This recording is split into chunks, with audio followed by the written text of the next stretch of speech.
Good day everyone! October 2023 when these graylings were born, and you can see it in one of my YouTube videos. In this video, I will make hides for our crayfish because they are too big and they don't fit in their hides anymore.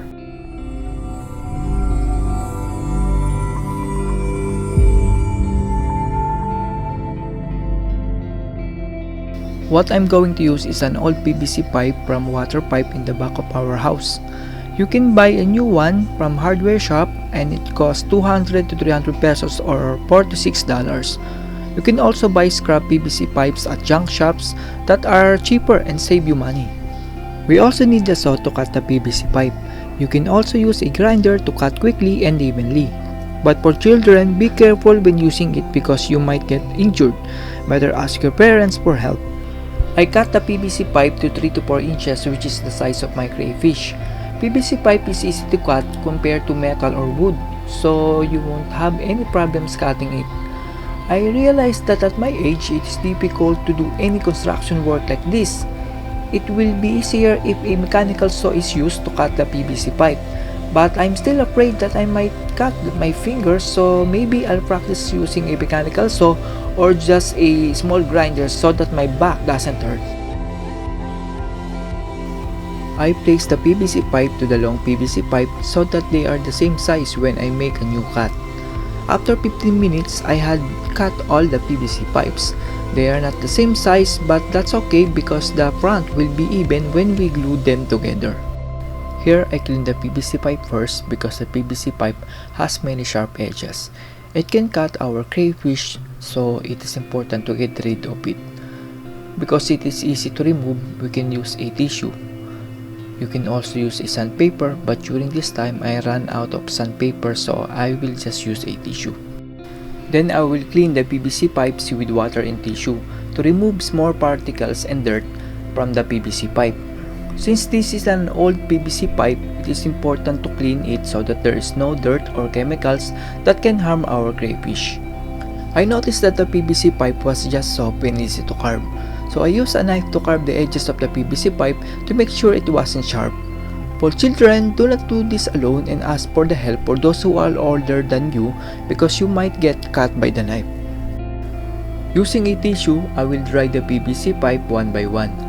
We need to dry the PVC pipe because later we will put a glue stick on the PVC pipe so that they will stick together. When the PVC pipe is wet, the glue stick will slide and will not stick together. We will use a glue stick on our PVC pipe. We need to use a glue stick on the PVC pipe because crayfish can move them. Using glue stick is also good for stacking the PVC pipes properly, and we can even put a second stack on top of the first layer. What I would like is to stack 5 stories of PVC pipe, but I don't have enough material that's available. All we need to do is put a glue stick between 2 PVC pipes. I also put a glue stick on the bottom so that I can make sure that the glue stick will not come off the PVC pipe. The spaces under the PVC pipes will also be hiding places for the crayfish, so it's important not to put a glue stick on them. Now I put a glue stick for the second layer of the crayfish hides. I move the second layer pipe back a bit so that the crayfish could climb up to the second layer. When the pipes are equal, it will be difficult for the crayfish to climb, so there should be a little space in the second layer and subsequent layers. You can also use an epoxy to make sure it is very durable and long-lasting. I placed the smaller PVC pipe on top of a bigger PVC pipe so that all large crayfish will be on the bottom and the smaller ones can climb up and hide in the smaller PVC pipe. Let's just make sure that the amount of glue that we stick is right so that the PVC pipe doesn't come off when we put it in the aquarium. After 15 minutes, I finished the 3 layers of crayfish hides. I just put a glue stick on the corner of the PVC pipe to make sure it's strong. When I have time, I will buy 2 more PVC pipes and I will cut them again like this so that I can make 7 layers of crayfish hides. I always see crayfish happily going up to the top of the water and then going down again as if they are playing. So I think I need to add more crayfish hides that will reach the height of the water. Let's put these DIY crayfish hides in our crayfish tank. The reason why I added crayfish hides is that cannibalism is increasing among my crayfish.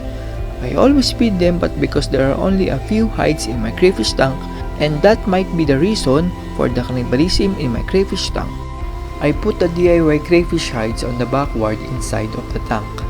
The purpose of this is that I will put the crayfish food in the front of the crayfish hides so that the crayfish food pellets do not go anywhere. Crayfish food that is not eaten can be a source of ammonia, so it is important that we only put the food in one place so that we can remove it if it is not being eaten by the crayfish. The crayfish appears to be frightened when I put the crayfish hiding spots. However, they eventually adapt after a few hours that I place the DIY crayfish hides. Please be careful when placing a DIY crayfish hides to avoid trapping the crayfish underneath. From what you see, I have made 4 layers of crayfish hides. I need to add 3 more layers so that when the crayfish climb to the highest point, they can reach the water top level. Sometimes, crayfish actually prefer not to be in the water, but after a few minutes, they have to return to the water so that they won't dry. It is also a good indicator to know if the water is in good quality.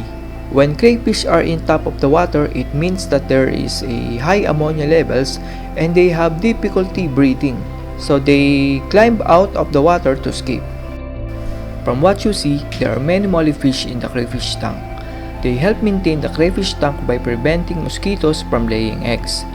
Mosquito fish enjoys consuming mosquito larvae and will eagerly eat them if they are present in the aquarium. The mollyfish will consume any excess pellets that we put in the crayfish tank. It is essential to maintain a higher water level in the crayfish tank, as the crayfish may pitch and eat the mollyfish if they are confined in the shallow water. They are a bit hesitant to enter the DIY crayfish hides since it is new to them. After some time, they will realize that it is safe for them and can become their home. It is fortunate that I placed the large pipes below, since the bigger crayfish tends to occupy the lower layer first. Tomorrow, I noticed that the second and third layers were also inhabited by smaller crayfish. It's good that I left a little space between each layer, allowing them to climb and explore before entering the PVC pipe.